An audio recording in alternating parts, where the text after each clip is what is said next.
Number 5. The Enigma of Consciousness. Not one neuroscientist nor philosopher throughout history can explain why you are aware that you exist. We can map every neuron firing when you taste coffee. We can watch the brain light up using scanners like the functional magnetic resonance imaging or fMRI the moment you fall in love. We can measure the electricity, track the chemicals, and model the networks. But none of it explains why there is something it feels like to be uniquely you. There's a difference between the brain processing and interpreting data and you actually feeling the sunlight. Philosopher David Chalmers named this the hard problem of consciousness, and it is still the deepest open question in science. Two of the world's leading theories, global neuronal workspace theory and integrated information theory, were put head to head in one of the largest adversarial scientific collaborations ever conducted. But neither could close the explanatory gap between brain activity and felt experience. It is the reason we cannot build a conscious machine, cannot prove animals suffer, and cannot define the moment a human life truly begins or ends. What separates a brain from a rock is not just complexity, it is your awareness and the fact that you feel things. We understand the biology behind it, but have no explanation for why. And understanding consciousness might be the key to truly understand how we interpret reality and everything in the universe. Number 4. The true purpose and function of dreams. Whilst you sleep, your brain convincingly manufactures an entirely fictional world on its own. You have no control over it and no idea it is even happening. Your brain can't differentiate from waking reality and sleeping reality, and you'll spend about 6 years of your life in this dream state, and scientists have no idea why. In 1953, rapid eye movement sleep, or REM, was first discovered by Eugene Aserinsky and Nathaniel Kleitman at the University of Chicago using a brainwave monitor called an electroencephalogram, or EEG. The amygdala, your brain's threat detection center, is disproportionately active during REM, which is why dreams skew emotional and often feel terrifying, thrilling, or heartbreaking in ways waking life rarely matches. Scientists have even learned to engineer them. A 2021 study showed that playing audio cues tied to a specific problem while a person slept caused them to dream about it and wake up with measurably better creative solutions. Dream incubation is real. But engineering a dream is not the same as understanding why the dream exists at all. Evolution does not keep a biological process unless it is essential to our survival. Every major theory, threat rehearsal, memory simulation, emotional processing, pattern extraction has supporting evidence, but none has won. All we know is that dreams are the most universal human experience, shared across every culture and every century. They have inspired religions, sparked masterpieces, and led to scientific breakthroughs. Even after 70 years of modern sleep research, we still can't explain why the brain does it. And if we crack the true purpose of dreams, we may unlock the most powerful therapeutic and creative tool the human brain already runs every night. Imagine being able to productively study or work during sleep. Number 3. The formation and persistence of false memories. You may be confident recalling a memory, but your recollection of it is not entirely accurate. Some of it may not have even happened at all. It's because every memory are reconstructed from fragments.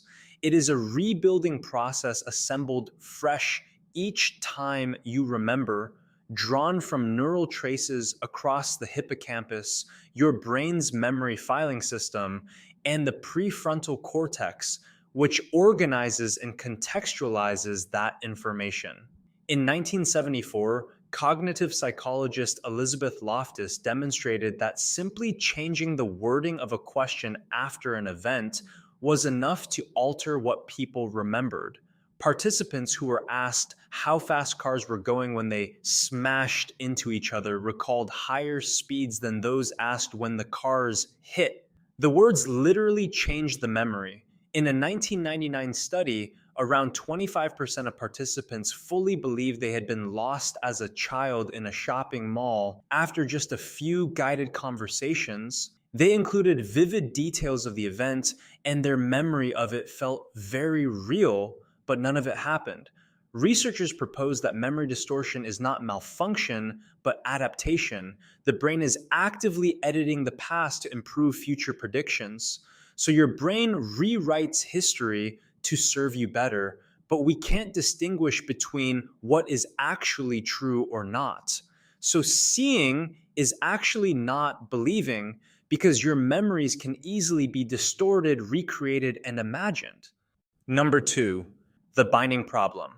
Your brain processes color, shape, motion, and sound in completely separate regions. Somehow, your brain automatically assembles them together to give you this collective experience of the world, and science cannot explain how they become one seamless process that produces our reality. This is the binding problem, and it has challenged neuroscience since the 1980s.